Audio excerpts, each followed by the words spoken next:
मी स्वतः national institute of virology NIVला doctor Varsha पोद्दारांशी बोलतोय आणि त्यांनी मला जे सांगितलं की एकूण जे 43 नमुने त्यांच्याकडे जे आलेले आहेत UK वरून आलेल्या पॅसेंजर्सचे, त्यामध्ये म्युटेट झालेला जो व्हायरस आहे त्याच्या बाबतीतला म्हणजे आपण जरा नवीन स्ट्रेनचा व्हायरस तो दिसत नाही.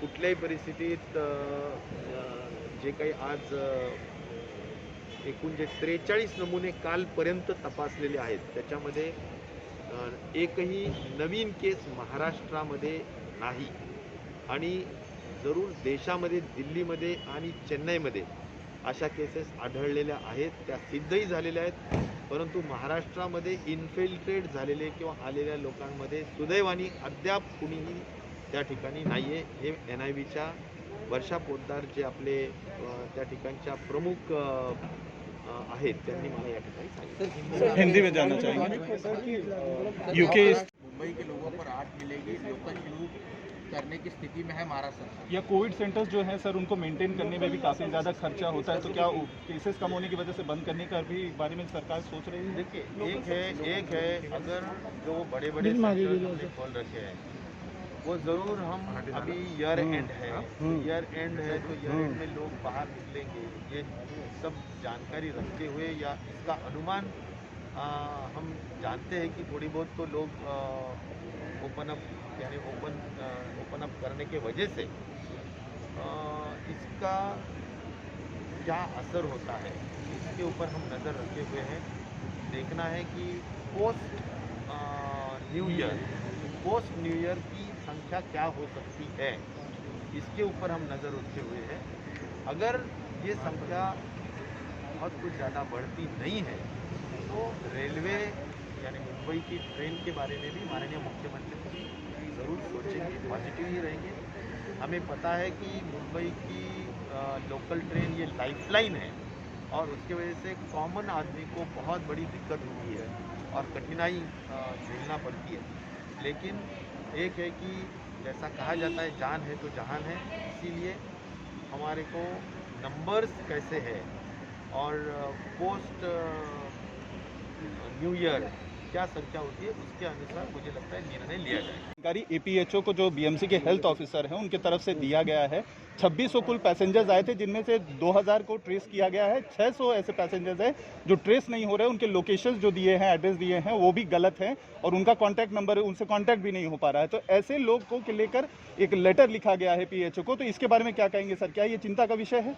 ज़रूर चिंता का विषय होता है. अगर कोई पैसेंजर्स ने गलत एड्रेसेस दिए हैं और वो ट्रेस आउट नहीं हो रहे तो जो भी मुझे लगता है उनके हद तक की जो भी इंफॉर्मेशन है वो छोटी मोटी इंफॉर्मेशन के माध्यम से भी पुलिस डिपार्टमेंट को पूरी तहकीकात करने का सूचना हेल्थ डिपार्टमेंट के तरफ से दी जाएगी और उनको ढूंढ निकाला ही जाएगा, उनका स्वाब लिया ही जाएगा, क्योंकि ये प्रोटोकॉल है, ये जनहित के लिए है और इसमें लापरवाही बिल्कुल किसी की भी सही नहीं. तकरीबन 100 से भी ज़्यादा लोग जो UK से आए पुणे में, वो अभी तक उनका कोई ट्रेस नहीं हुआ है, ना उनकी कोई टेस्ट हो पाई है क्योंकि ट्रेस ही नहीं हुआ है और अभी तक उन्हें ढूंढा ही जा रहा है.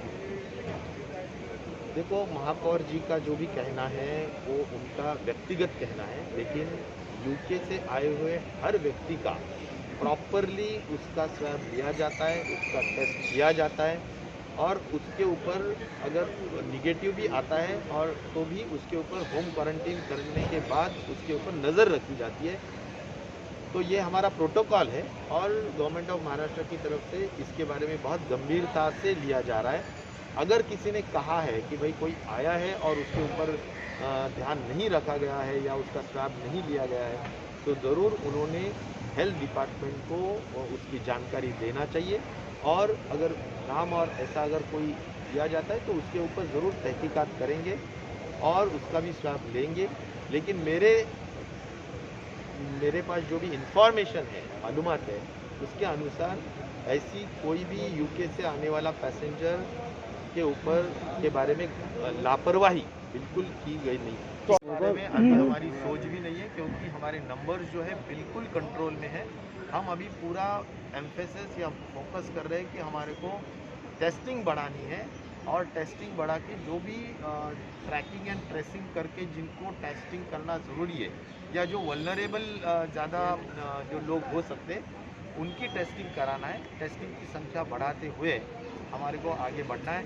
एक ये है कि हमारा अंतिम जो परिणाम हमारे को चाहिए वो है हमारे को इस वायरस के हद तक जो संख्या है वो ज़ीरो पे लाना है, ज़ीरो पे लाना है। यही हमारा अंतिम उद्देश्य रहेगा और उसके लिए हम काम जारी रखेंगे। है या जिनको महाराष्ट्र सरकार ने मिस नहीं किया और हर एक को जो है वो मैं बहुत क्लियरली बोल रहा हूँ कि महाराष्ट्र सरकार महाविकास आघाड़ी बिल्कुल गंभीरता से यूके के स्ट्रेन के बारे में ध्यान रखी हुई है और उसके बारे में बहुत गंभीरता से कार्यवाही कर रही है।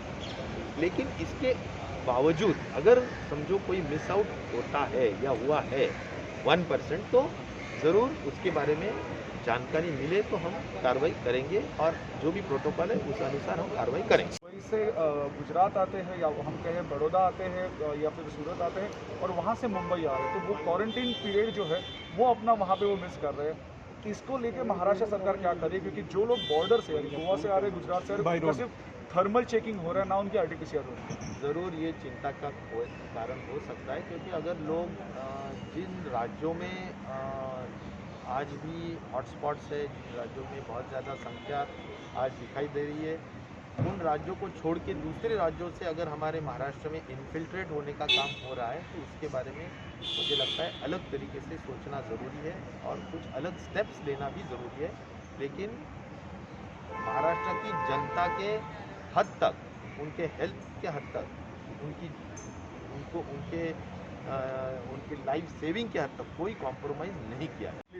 ये अलग ये मेरा फिल्म ना है ना महाराष्ट्र सरकार का इन बॉर्डर्स को लेकर। देखिए क्या है कि अभी एक तो पता चला है जो स्टडी है, ये बहुत ज़्यादा पहले वायरस से भी 70% एडिशनल कॉन्टेजियसनेस उसमें पाया गया है।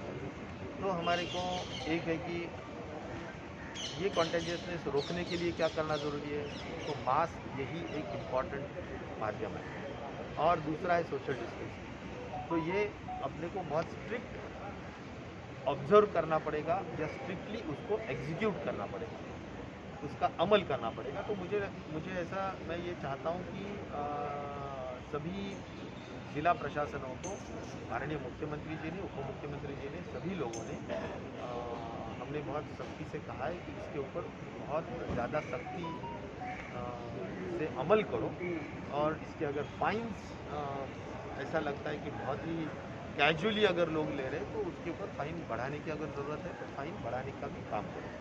एक ये कि हमारे को मास्क एंड सोशल डिस्टेंसिंग को स्ट्रिक्टली देखना पड़ेगा और जो अन्य राज्यों से इन्फिल्ट्रेट हो सकते हैं तो उन राज्यों के हद तक भी अगर कोई फ्लाइट्स आती है, मुझे तो अभी जानकारी जो है 100% पूरे देश में यूके की फ़्लाइट्स बैन किए गए हैं, यानी यूके से आने वाला कोई भी फ़्लाइट अभी लैंड नहीं होगा हमारे देश में और इसीलिए कोई दूसरे राज्यों से हमारे राज्य में आने का कोई कारण या वजह नहीं हो सकता।